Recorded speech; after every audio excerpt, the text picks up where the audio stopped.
I'm glad I stuck with it because that's life. You know, you see all those stuff on TV. Yeah, it's gory and all that stuff. But life hits the same way. It's going to come at you differently, whether it's in people and things. And it's going to be gory. And you have to fight back. And you have to learn certain tools, certain fundamentals, such as grappling. Okay, I'm down this way. Okay, I'm getting my butt whooped standing up. It's the same principle. The world is crazy. The world's going to constantly try to change you. And you owe it to yourself to be yourself because that's all you have. Now, stepping into the limelight where everyone's like, you got to be, you got to be, you got to be. I partially lost myself. And she kind of reminded me to reiterate that, hey, it's not who you are. You can still go out there and compete, but don't forget that you can still be that person and be like, hey, you okay? There was a quote that I heard from Les Brown. It says, someone's opinion of you should not become your reality. And that hit me. And I was like, these people don't even know who I am.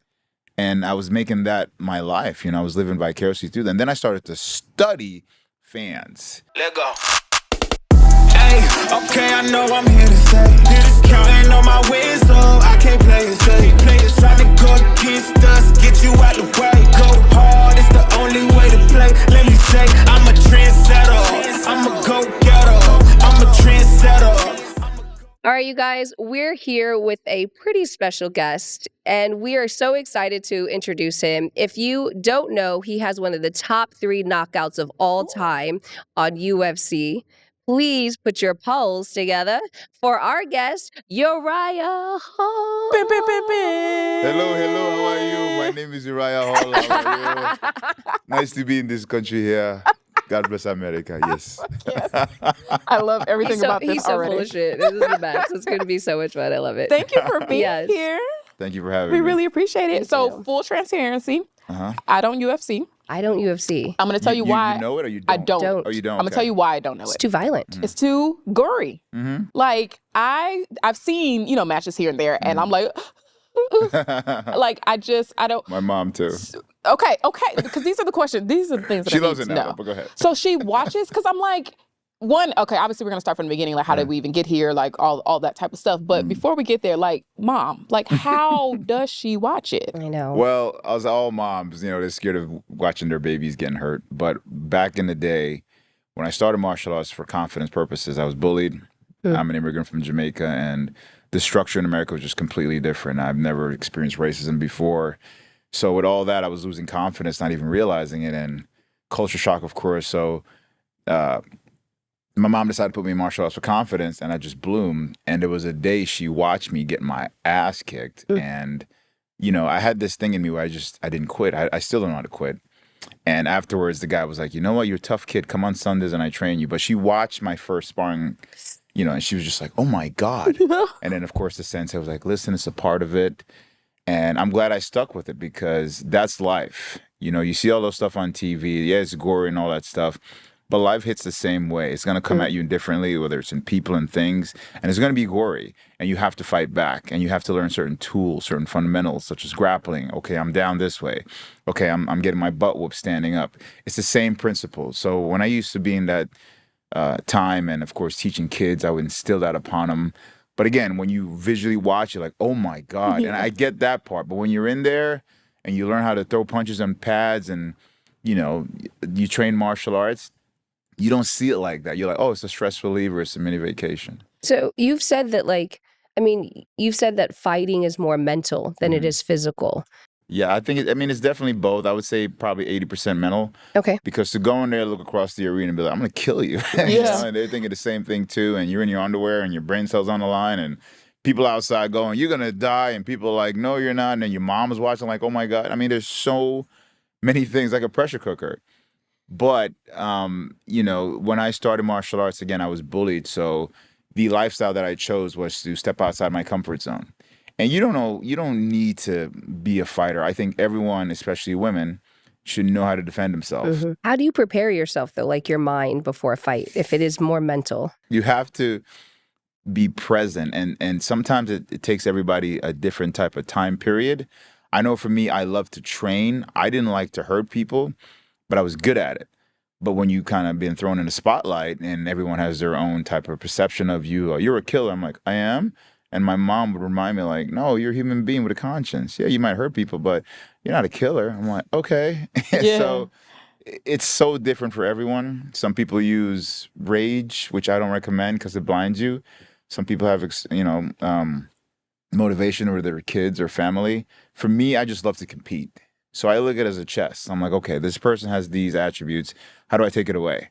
That's my mentality when I get in there. But of course, the outside perspective comes in, where there's people online with that negative affirmation. Oh, you suck, you this. And I was young, like, well, screw you, man. Show up in front of me, But I didn't realize that people out there that are just dumb. Like, Yeah. I didn't realize that. I Yeah. was like, bro, you don't even know me. But some people wake up and just stretch out and be like, who can I pick on today? Yeah. I never understand that concept. So once I learned to block out that noise, then I changed my focus to say, okay, well, why do I really want to do this and how far can I take it? That's amazing. Yeah, that's dope. So, as a child, or how old were you when your mom first put you in it? I was 16. Okay. Oh. Okay. So Okay. as a teenager, it's Yeah. really. Oh, yeah, I'm 41 listen, now. Yeah. Teenagers are already just little buttholes Ruthless. anyway. And then, listen, I can't stand teenagers. Okay, like. Well, I can't stand where the camera at. I can't stand these Gen Zs. Yeah, I said it. I said it on this mic. I said it. Okay. Fair. No, like fair. But that's a really crucial time, especially to be making that move and stuff like that. As a teenager, how were you able to interpret what you were learning, and how did it help you in real time, like as you were kind of getting, in school, getting acclimated Great here? question. So prior to doing martial arts, we grew up poor. First of all, I'm from Jamaica, and we didn't wear shoes unless it was special occasions, Right. like church or school. I mean, I would dress up not like that, but like I was like, in a nice suit, and we wouldn't have any shoes, and no one would say anything until I came to America. They're like, what are you wearing? I'm like, clothes. They're like, it's ugly. So that consciousness I wasn't aware of.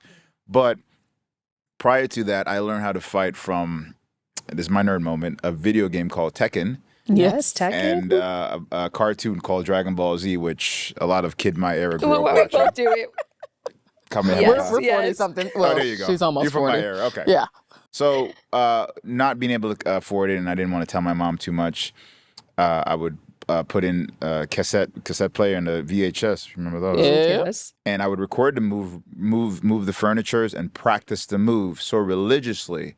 But when the bullying got out of hand, and I started martial arts, I was excelling so fast, and the instructor was like, where the hell did you learn all this? And I was like, nowhere. Right. The cool thing about that was, fast forward, I think back in 2020, I was in Sweden doing some type of speech about something, and someone asked me the same question. I answered, and the creators of the game reached out because they saw it on Reddit, and I was like, okay. And then they invited me to Comic-Con, and I spoke in front of nerds because I was a nerd too, and one of the greatest experiences of my life. And yeah, a video game that saved my life, taught me how to fight, because I'm good at visually looking at something and learning. But to answer your question, that's how I kind of traject that. And that's where my nickname came in, Prime Time, because I can do cool stuff. That's incredible. That's No, we awesome. cuss like Yeah, we don't cuss like worry about sailors. that. I mean, you had talked a little bit about bullying, like walk us through for our audience, and we have a mixed audience in terms of like kids who are kind of dealing with, bullying now. Is it communication? How did you navigate that all the way up through 16? Because you didn't necessarily get the help you needed, No. Until you were a teenager. Well, I mean, they tell you in school, no fighting, and, sit down and talk about it. Like, we're kids, bro. We ain't going to talk about nothing. Right. Yeah. But at the time, I was told, oh, if a bully picks on you, just turn away. And I remember doing this. And that bully beat the crap out of me. And I didn't understand. And so, of course, when I went into martial arts, my sense was like, yeah, no, we're going to hit back. Respectfully. And for anyone that's going through bullying, once I got older, I started to look in psychology. A lot of these kids, they're going through stuff at home. And a big part of it is parenting. And, from 3 to 7, kids are like sponge. They absorb everything. And a lot of times in that natural absorption, that brain span, it just stays with them until they get a little older. And then now, parents give them more freedom. And I'm from Jamaica. Yeah, my mom whooped my dad would beat me for, did you look at me wrong? Nope. I was just looking at the stars, So there's abuse, and then there's discipline. Now, I didn't get abused.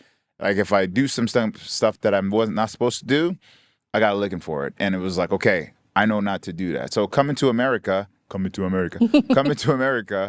when when I saw kids talking back to teachers, I didn't understand that. I was like, hey, man, you can talk back to teachers here? They're like, oh, yeah, they can't hit you. I was like, what? Right. He was like, oh, guess what? You can do it too at home with your parents. I was like, yeah, I know about that, bro. Too Maybe far. not in the black hole community. Too far. My mom was like, yeah, it takes around 8 minutes for the cops to get here. I need 3. So again, it was just a culture shock being young and just going through that. But once I started to teach children, you know, we had to go to school to teach them, and we taught them self-defense. And self-defense, along with self-discipline, instills self-confidence in a kid, because kids, they quit easily. They don't understand. It's like, I don't want to do this anymore. They think they just suck. But as parents and as an instructor, we teach them, hey, we have to hold their hands to work them through this, because life later on is going to be the same way, whether they want a position or, you know, trying to excel further on. So once I learned that part, I started to instill it upon me, and then I got a little more confident. And when you physically know how to defend yourself, you naturally walk a little different. Like, I walk into a lot of rooms, I'm like, man, I could fuck everybody up. You're right, exactly. Try me. But I would Right. never I do wish it. you You know, I would. would never do it. But it's a good feeling to have, like, right here Yeah. in my back pocket. I guess that's kind of the next question in this. Like, I would say a perception around people who fight professionally, whether it is UFC or boxing, right? And I do think boxing is a little different than the UFC thing in terms of like head trauma and all that type of stuff, and kind of how we see they tend to operate outside of the ring. Yes. How do you separate who you are as a fighter and what's happening in the octagon, as opposed to like just kind of out here in the world to make sure you're not taking that aggression with you don't walk as you're walking walking like, into yo, the what's up, world? mother? Yeah, Right, you know what I looking mean? for Like, it. yeah. What do you mean, good morning? Right, exactly. You know, because you know you can fuck somebody up, so it's kind of one of those like for Yeah, how do you funsies, like, separate? you know what I'm saying, flinch. But No, like, it's you know, a great how do question. you not? Yeah. I mean, everyone's different. I was raised a little different, you know. Credit to my mom, who taught me a lot of things I didn't understand. Like, one of the best things my mother taught me was to always remain true to myself, you know, and she expressed that the world is crazy. The world's going to constantly try to change you, and you owe it to yourself to be yourself, because that's all you have. Now, stepping into the limelight where everyone's like, you got to be, I partially lost myself. And she kind of reminded me to reiterate that, hey, it's not who you are. You can still go out there and compete, but don't forget that you can still be that person and be like, hey, you okay? And I would get in trouble with that. I was like, hey, man, I'm sorry about that. And my coach was like, why are you apologizing? Well, he's a human being too. And it was frowned upon. I didn't realize I was ahead of the curve. I didn't realize that I was so far ahead where I can separate those two, where some people can't. Now, some people carry that outside. I think it's just a lack of confidence. I'm confident enough to walk away. I've walked away from so many situations, but I'm very secure with myself, and I think a lot of men should have that to stand with themselves, to be like, you know, this is a beautiful feminine thing to protect and not harm. Yeah, I mean, but you've found yourself, you know, toe to toe with some of other registered, you know, killers. Like, is there what is that switch though? Like, you know what I mean? That you kind of go, yeah, no, because to your point, you have to within seconds go from like, no, I'm just Uriah. Like, you know what I'm saying? Good morning, let's go have some coffee, to like, I'm gonna kill you. Like, look someone in the eye and be like, yo, I'm about to take you out. Well, in the octagon, yes. I wouldn't say outside, because but octagon, within the octagon though, like, what is that? For like, me personally, I know everyone has their own switch. Some people are like, you talk about my kids? Like, what? I didn't see your kids say it. Right. So for me, when I go in there, I look at it as like a puzzle. I'm like, all right, here's a puzzle, and I got to solve it. And I'm intrigued. You know, I get in trouble by not studying my opponents, because my coach is like, you got to look. I'm like, yeah, but I'd rather figure out right then and there. I like that challenge because it stimulates me for some reason. It throws me into the fire, and it's like, figure it out, find your way. That's me. That's how I operate. Some people work differently, but I look at it as a chess match. What am I doing that's not working, and what can I utilize to outperform this opponent in front of me? But you've had to go, haven't you had to fight like friends or people that you know? I fought a couple friends, yeah. Yeah, like, how do you even look That's at actually them? easier for me, to be honest. I thought it'd be harder. It's like, man, I'm sorry, bro. Really? Because you know where your line is. And we both kind of, hey, let's just have fun. And one of my opponent, we were like hugging and stuff. My coach was like, motherfucker, you fighting tomorrow. What are you doing? But it was just, we couldn't separate that because we were so cool. But when I got in there, man, it's a wrap. I beat him up. And afterwards, I was like, hey, man, I'm so sorry. You okay? For me, it's easier. I don't know why. No, that makes sense. But I think it's connected to who you are as a person, right? Yes. Like, at the end of the day, We got to do our job. Yeah, like do our you job. don't You see it as a job. You view it as a job. And we're getting paid. You see it as a job. So let's you're meet getting each other and get paid. Yeah, And go for exactly. tacos. And then we move on. And go for Tacos, tacos. bro. Now let's talk career and like kind of your trajectory and how you got to the level that you got to. Yes. So at what point was it like, oh, like I know that as you were getting started and you were really good quickly, but at what point were you like, oh, this is a career and this is like, I I'm going. didn't want to do that at all. My sensei convinced me. I just wanted to train. Okay. Because I was good at it. I love to train. I watch Dragon Ball Z. I'm like, Goku, fight strong opponents and just travel the world. And my opponent, my sensei was like, you have a skill. You can take this far. And I was like, I don't know, sensei. I just want to train. And there was a moment where I think I ran out of classes and he wanted me to buy more classes. And my mom was a single mom at the time, so she couldn't really afford it. And somehow convinced my mom to get there. And she didn't have the money to do it. And she walked out of here with more classes. I'm like, what did you do? And, he believed in me. And I'm glad he did because I wanted to drop out and go back to school. And he was like, listen, I'm not going to lie to you. School's not for everybody. Right. And you told me your history with school, and I'm not trying to discourage you, but you have a gift. And I'm telling you, there's a window and you can run with this. And so I did and became an instructor. I competed in lower leagues, and I was being a full-time instructor, and the UFC came about. I took a chance. I bought a one-way flight. I had no way to go home. I actually lost my job. Oh, shoot. And bought a one-way ticket to the Ultimate Fighter tryouts in Las Vegas. There was over 800 people with the same idea. I was like, oh, crap. The tryouts started from 8 in the morning to 2 in the morning. I mean, we were and at the end, they were calling names, and they were like, listen, if we don't call your name, don't take it as a bad thing. It's just certain people fit certain criterias. And I was number 23, Jordan. Hey. So they call me. I mean, two things. One, what did you see yourself becoming or like kind of navigating into as a career if you weren't going to be a fighter? I used to say a businessman. I don't know. For some reason, I see myself with a briefcase and walking around, the 80s. But I didn't really know. But I remember as a kid seeing martial arts going, oh, this is exciting. And I'm glad I took that route. Yeah. And for me, it was just a journey. I loved the journey of it.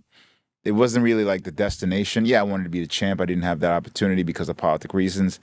But I love the journey. And I think a lot of times in life, we forget that. We're so focused on that end part that we forget about this. And this part is so important because you grow, you get better.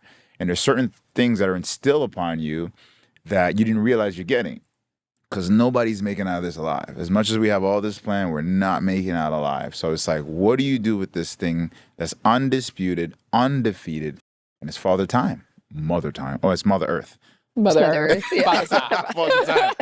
So time is something that taught me, hey, man, who's important? What's important?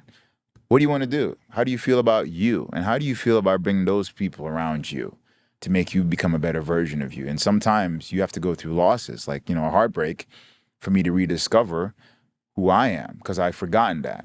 And that's where we're at. There is this video of you like twist kick. Twist kick? We're Twist gonna use kick. that. Yeah. Okay, is that a He's like, thing? something like that. Yeah, I he's like like, that that's word. fair. Twist kick. Okay. There's a twist and there was a Right, kick. There's a exactly, twist in every right. kick. And he was out. This is like one of the Yes, top the 3 Adam Sandler knockouts. kick, yes. And he was out for like 7 minutes. Listen, I'm going to set this record straight because there's a rumor going around about this kick that after that kick, I became soft. I was mentally messed up. Listen, you people, after that kick, which I fought 3 other people after that. Okay. And I was in the house still. The editing of that, because they had to create a story. And the camera cuts to my face being very sad. Yeah, after 7-8 minutes, I felt sad. I literally Hello? was like, how can you Yeah. not? Yeah. But, when you're there and you see someone gasping for air, and I'm like, oh my God, I'm going to jail, and that's why I thought I killed him. I never killed a man before. The hype and everything is real, but when you're not in it, it's easy for people to judge, and be like, oh, you're out of shape, you're this and that. And I'm like, but it was a crazy experience because it was my first time. I'm completely outside my comfort zone. And when I hit him, I was celebrating. But when it died down, I looked over and I was like, oh my God, he's not getting up. And after 7-8 minutes, that's when that happened. And he got up and I was like, hey, I'm sorry, man, you okay? And that's where they were like, oh, Uriah is soft. I'm like, yeah, I'm a human being, but I'll fuck you up. Hello? Like, let's be for real about it. I mean, I think it's an interesting thing, though, because even just talking with you, there is this idea around masculinity, right? And Yes. you're in obviously a hyper masculine, Yes. industry. And then we have the online crazies and all the thing that's happening right now. But there is this level of vulnerability that you present with, and emotional intelligence that you present with. And I don't think that we always get to see those things, that the duality of a man in this way. For you, why has it been important for you to make sure that you stay connected with yourself, and what tools have you kind of used to kind of help you stay grounded in this way? Because it's truth, and there's a lot of misconceptions. You know, I think a lot of times the alpha, where people's like, I'm an alpha. You don't. First of all, an alpha doesn't have to say he's an alpha. Hello. Right. And what I believe is true masculinity is someone that could stand their ground and be strong, whether it's going to war to protect their country, their loved one, or their family, and protect himself, but at the same time still be soft. Like, hey, sweetheart, it's Wednesday. Here's some flowers. I know you're having a bad day. You have to be able to have the two. And I thought it was frowned upon because I am that guy. I'm a nice guy. But you can't be too much of this, and you can't be too much of this. So I had to learn to put it together to know when to have this and to know when to listen to understand and not listen to reply. So in my mind, true masculinity is having both. I love that. That's amazing. Yeah, no, that's fire. I mean, you talk a lot about critics though, and like it sounds like you pay attention to them. I used to. Now I Okay. just have fun with them. Okay. I was gonna You say, troll the trolls? right? Oh man, I have so much Do fun. you? You're a keyboard I go cowboy in too. there, You're like, I'm well, that's crazy. Listen up, mother effer. I'll find you. Meanwhile, I would never. Do you? Oh, That that's is awesome. hilarious. Are they? I play their game because they're stupid. So. Yeah. I mean, okay, because like because I'm not so much immersed in that world, but I do kind of have an idea of that audience. Yeah. At what point were you able to stop taking it super personally or being super, reactive? Now you can just have fun with it. I don't remember the exact time, but there was a quote that I heard from Les Brown. It says, someone's opinion of you should not become your reality. And that hit me. And I was like, these people don't even know who I am. And I was making that my life. I was living vicariously through them. And then I started to study fans. I'm like, oh man, these people are Slow. Yeah, for you to idolize somebody and be like, you are this. Meanwhile, they do the same shit as you. They eat, sleep, take a dump. I'm like, bro, unless it's like Bob Marley or something, get out of here. That's different. But yeah, but when I see that and I see how people just lose themselves for a picture and all that, now I'm not saying it's all bad because I've read a lot of messages in my DM say, because of you, I'm inspired. I met a guy last night. I was in Newport Beach hanging out. And I was just getting one drink, and this guy was like, kind of looking at me like this, and he came over. Are you Bob Saget? Yes. No, and he was like, you Uriah Hall? I was like, yeah. And he got so excited, like, couldn't stop smiling. And I was like, nice to meet you, man. He's like, you don't understand, man. When I watch you, you inspired me. You inspired me to start training. My friends are not even going to believe this. And he made my night. And we sat there and we were hanging out and we were just joking. He was like, man, you made I can't believe how cool you are. We're talking. And somehow at some point I made a difference. Now, some people in the negative field, they would bring me down or say some bad stuff. And I guess as human beings, we gravitate towards that more. And I neglect most of those positive messages. And he was one of those positive messages. So I'm going to have people. I mean, I had a lady name her kid after me. I don't. Thank you. Right. I was like, right. It's a nice But name. it's the world we live in. And to think that, it's going to be a one-dimensional thing, or to even better, to be liked by everybody. Like, you don't even like everybody. You know what I'm saying? So I have the courage to be disliked. And I think maybe like my early 30s, I started to say, I don't need to be liked because you just can't win with everybody. You can't. Even if you do the right thing. And this is when it hit me. I saw some lady in a wheelchair. And she was doing something positive, and someone put unlike. Like, bro, Right. who does What? that? Yeah. Yeah. No. How do you unlike someone in a wheelchair? You wheelchair bastard. Right. Like, who does that? Literally, you will see it'll be like some little kid with a puppy or some shit, No, and these then you go in the comments, and I the don't people like are that. like, "This ain't real. Nothing. Puppies don't like that from kids." Yeah. Like what? It's wild. There's this little kid who's doing these crochet little coasters, and someone was like, "Tell your stupid child to quit." And I was like, this kid was like literally 8. Like what's Listen, wrong the with internet people? is making a lot of People are brave. wild. And there's a couple of y'all, and I hope y'all watching, that says some shit that I met up. Yeah, Hope you remember me. Remember that punch. Hello. Yeah, but one guy, who I almost lost my career, Oh. said some derogatory stuff about my mom. You can Yeah. call my Look, mom a you're like, gorilla. I was like, oh, looking for a Negro? Negro here. Period. And what I did, it was International Fight Week in Vegas. And, you know, a lot of the fighters come out at that time. So I said, hey, man, I'm going to be in Vegas around this time, and I'll be the MGM Grand in the lobby around this time. Meet me and show up and show me you a man. This fool, it was some fat Bulgarian dude, too, with some other dude. He showed up, and I saw him, and I locked in like laser. Oh. I didn't think about anything. I'm like, oh, you didn't know what my mom went through? You're going to die today. Mm-hmm. And I just kept looking at him, and I'm walking. As I'm walking, I'm already putting, okay, left hook, knee kick. Whole Okay, routine his friend is together. over there spinning back kick, done, 5 seconds top. I'm walking. I'm setting everything up. I'm clenching my fists. And then it was like some skinny kid, and he looked nervous, you know, because he didn't think it was going to happen. And I went straight hood. I'm from New York. Yeah. I was like, what's up, motherfucker? You didn't think I would show, huh? And as I'm doing this, my eyes are lighting up. I was like, tell you what, I'm going to give you a couple minutes. Why don't you get some more friends? Because I'm going to fuck you up so bad, you're going to need help. And God was watching me. Because right then and there, one of the staffs was like, Uriah, what's going on? I was like, no, we're just having a casual conversation. Right, guys? Right, guys? And he put 2 and 3 together, and he's like, you guys get the hell out of here. Da-da-da-da. And I was like, no, we're just talking. And he pulls me aside. He's like, listen, man, I get it. You're in the limelight. You're going to have these idiots, but you have so much to lose. They're nobody. Don't pay attention to nobody. I get it. Just sit with it a little bit. I'm here. Let's focus on the positive. And he talked me out of it. But I was ready. Shout out to that person. Right. Like, I was was ready with like, my my career. God. I was Yeah. so ready. And after that, I started to, oh, these people are idiots. Okay. Yeah. It's like a language you don't understand. Like, I don't understand German. If someone's standing next to me and they're speaking the German language, I'd be like, Yeah. Sweet. Yeah. so that's what I Yes. think people who are like bullies or the Yeah. trolls, I just don't understand them. That mindset doesn't register to me. Yeah, Mm-hmm. I will never be able to wrap my head around isms, right? Like racism, Yeah. sexism, any of that type of stuff. I don't get and that I either. can't normalize I it. don't 'cause- get that. And I live in Dallas where it's like next door. Yeah. I'm yeah. talking Highland Park. Yes. Yeah.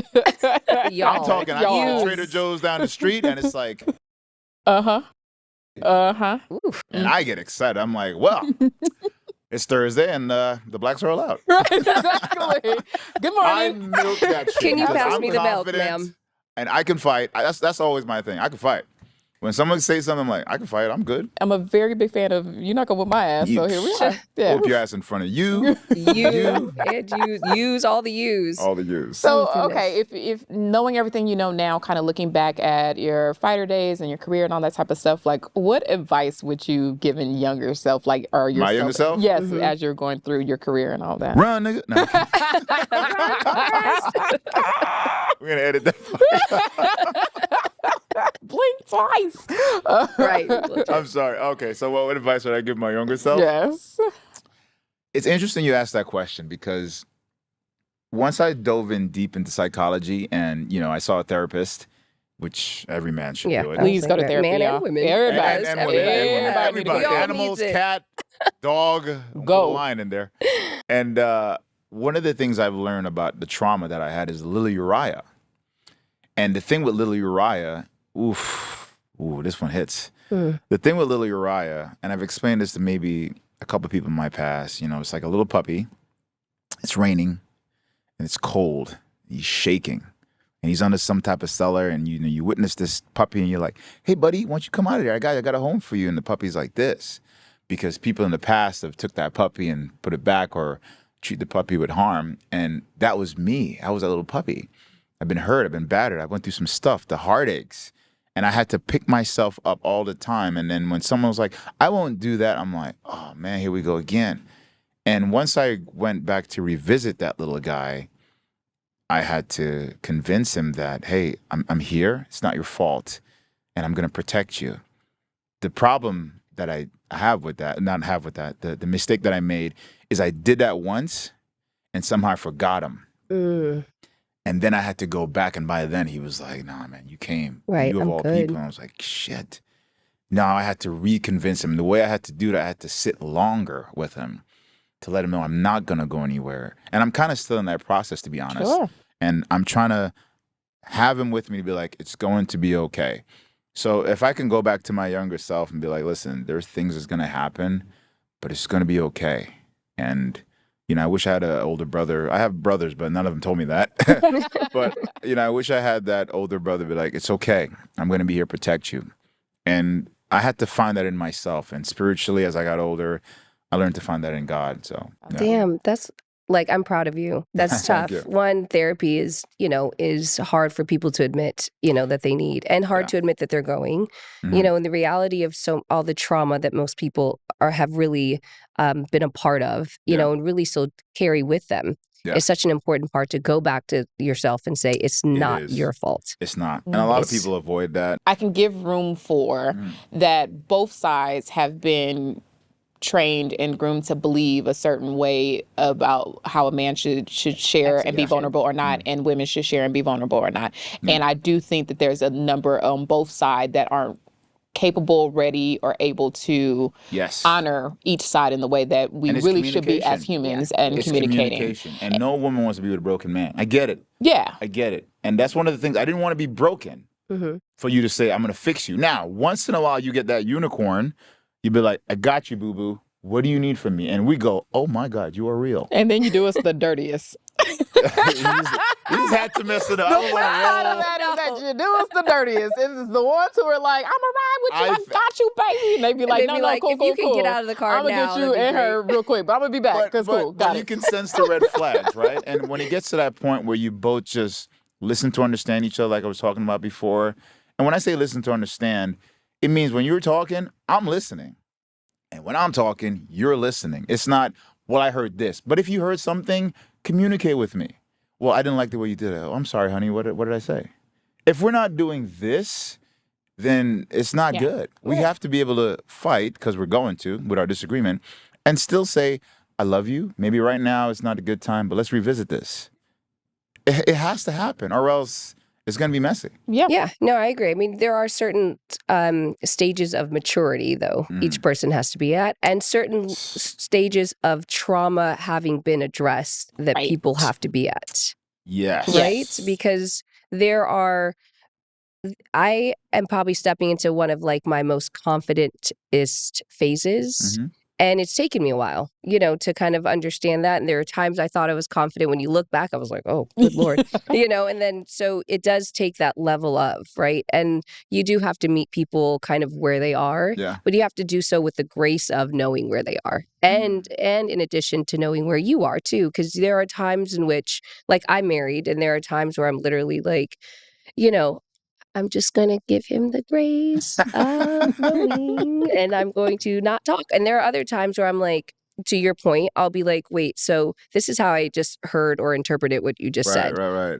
And for him, that was new, because he came from a previous relationship or at least the way that he's presented his previous relationship, because I wasn't there, that he didn't receive that. And so it was new for him. He didn't receive the grace of going, hey, I didn't get that. What did you mean by this? Instead, it just kind of was like, that's good. I'm just really going good. to react by the way that from what I heard and what I did. So it just naturally kind of creates a tornado, right? But it has taken me a while to even get there, because I wasn't that person in my previous marriage. Right. So did you take the time to work on that? Absolutely. My gosh. And that's what's missing. I'm still working on it. And that's what's missing. A lot of people don't want to sit with themselves. See, I can sit with myself. My ex can't. She cannot be alone. The moment she's alone, now the real fight voices start to come. Yeah, I find when people can't be alone, that's a red flag for me.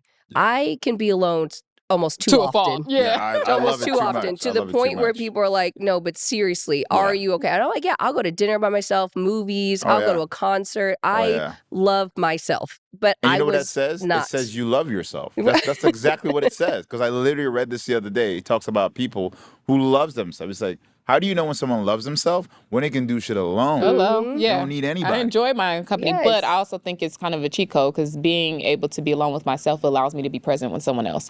So because of that, when you are speaking to me and sharing your story, I'm not already projecting my own shit on you. Exactly. Right? Like, so now I'm just hearing whatever it is that you're saying that you're experiencing, and I'm taking what you're saying at face value for what your experience is, as opposed to putting my stuff on you. And now we can kind of get somewhere, right?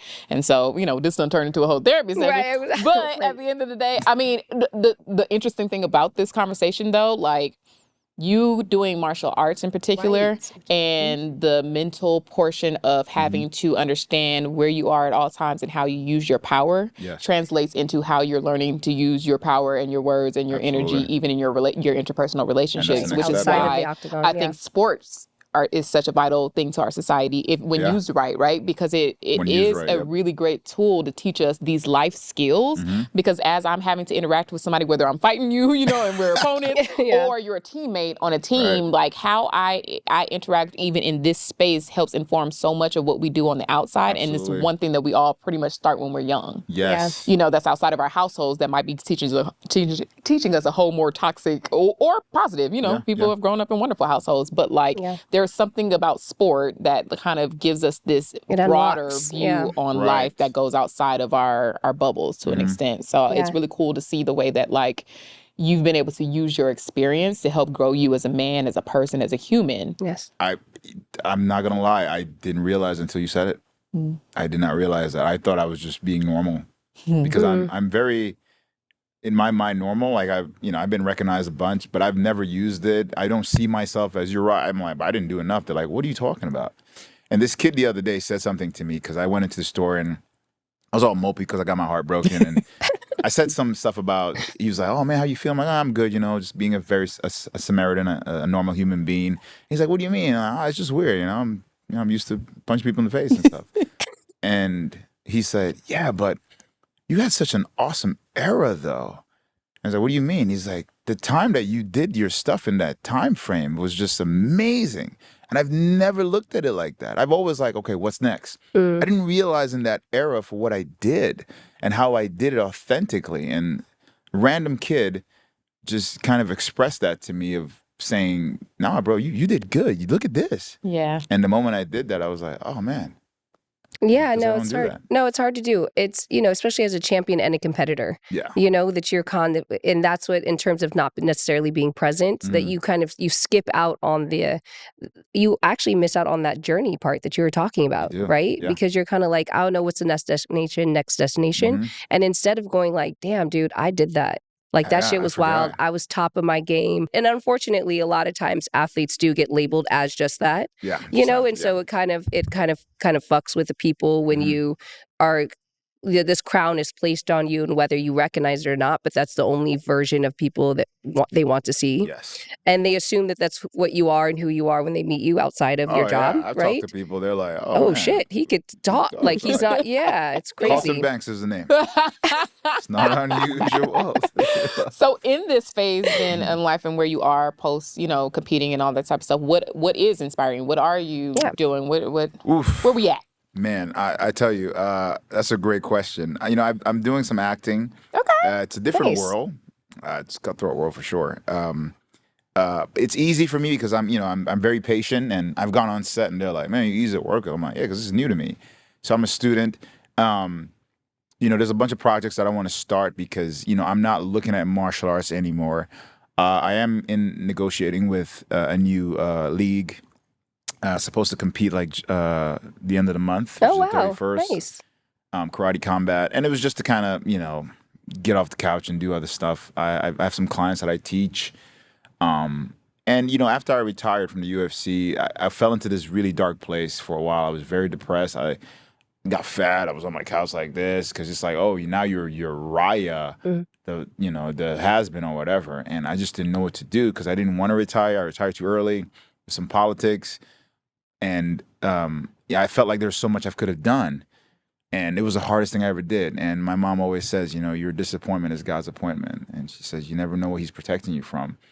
And I had to slowly look at it like that. I remember being in my house for a month. I went outside, look at the sun like this. I went to training, wasn't the same. Yeah. And I just had to force myself. Going back to karate with my sensei, he always told me, there's always something to find when there's nothing. And I just kept crawling out of it until I walked, until I jogged.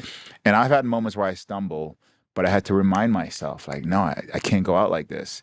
So I'm still competing a little bit.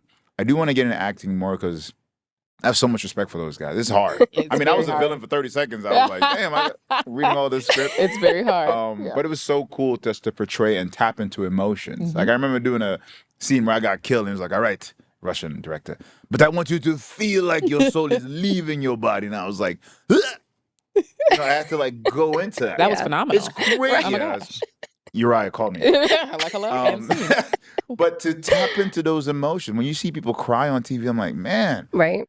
because some of these actors are really convincing. Very good. A lot of respect for you guys. Call me. I'm available. I love that. That's great. I mean, so now that you are retired, essentially, looking back, right, quote unquote, I mean, but looking at how the fight industry has changed, Oof. right? It's like a monopoly. What kind of advice could you offer new fighters? I'm gonna be honest. It's so hard because look at technology. Everyone's on TikTok. First of all, everyone's just trying to go viral. Yes. The moment you go, I'm not knocking this kid. There's a kid that does a dance move where he's on a boat. Oh yeah, the Right? little Filipino kid, This the boat motherfucker got a racing, the fucking- canoe boat He racing. got a key to the The city. boys do it. Yeah. Yeah, for just Yeah. going viral on TikTok. Yeah, no. Again, I'm not knocking. God bless you, bro. Yeah. Get But your it's like, hustle on. I don't have to do anything anymore. Yeah. So forget the American dream working hard. Now, I get that. Yeah. Some people are working smart. But a lot of kids are like, oh, there's a loophole. Mm-hmm. And they're making bank. So I can't be too mad. It's like a bitter irony. But the best thing I can say is don't forget who you are. You got to stay true to you because that's all you have. That's all you really own. Yeah. Especially in this country. That's all you really own. You only own really you. And if you're going to be that authentic you, if you're a piece of shit, be a piece of shit. At least you own it. Own it. I'm a guy that if I don't like you, I will tell you. But I'm also a nice guy to be like, I don't know this random stranger. Here's $100. That's me. And I'll do it like, why am I doing this? And God's like, because I'm you, Negro, Right. And that's who I am. And I own it. I own it. So just own who you are. Don't sell it. Don't put it on clearance. Own it. I love that. We love don't put that. it on clearances. So one thing That part. one thing we like to do before we wrap up with our guests is a fun little like state your claim thing and see like kind of where you are. If you're a sports person, if you have a favorite teams in the different Oh God, sports I barely leagues and watch all my that. own sport. I do like figure skating because it's artistic. We both were like, wait, it got real I quiet. know, Everyone I was like, know. he's joking. Really? I mean, I I dig know. figure skating. Don't get me wrong. But I It's was not what artistic. I was. I know. Is Karate Kid your favorite movie? It shows everybody's favorite. Actually, my favorite movie is The Matrix. Okay, I can see Really? that. Yeah. I can okay. actually see yeah. that. Yeah. I mean, I don't know if y'all the red pill.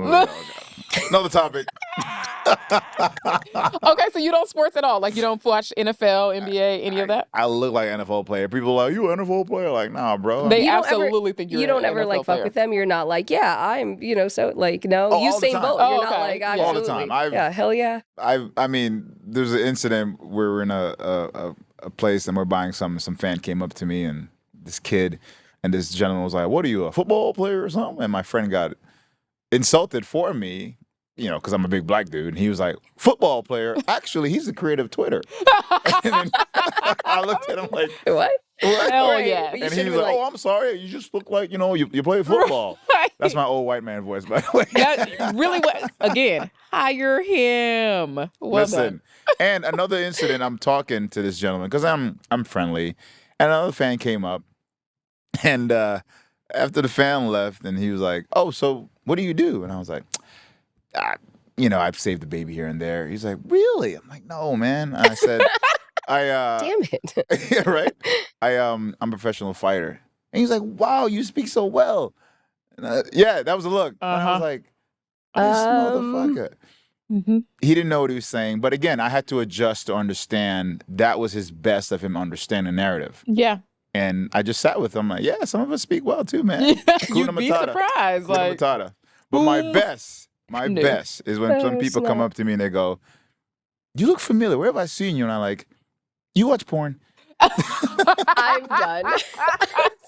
please tell every single Mandingo person you 7 meet. on the train. No. On the Absolutely. train. I'm dying. My favorite. Absolutely. I cannot. That is, Well, I want you to tell everyone Everybody that you're a that porn part. Well, star. since That you is my favorite don't thing. necessarily do sportsing, give us the one person, whether it's back in the day or now, a fighter now, who you would want to compete against. Well, I already compete against my idol. Oh, do tell. Oh, Anderson Silva. Oh, Spider, Love yeah. him. Which was the We hardest did a commercial thing to together, do. him and We I. did? We did. Cool guy. Yeah, It he's was so the hardest sweet. thing. It's like beating up your dad. Right. It sucked, but he was the guy that got me in it. I saw him and I was like, I want to train with that guy. And fast forward 15, 20 years later, they're like, "You're fighting him." And I was like, Shit. And the crazy thing about that story, my coach was like, "At some point it's going to hit you." I'm like, yeah, whatever. And the moment it hit me is when he was in there and he did his spider pose. And I was like, oh, fuck, I'm fighting Anderson Silva. Like, it didn't hit me the whole training camp. And for the first round, I was hesitant. But I knew everything he was going to do. So to most people watching that fight, they're like, why aren't they throwing anything?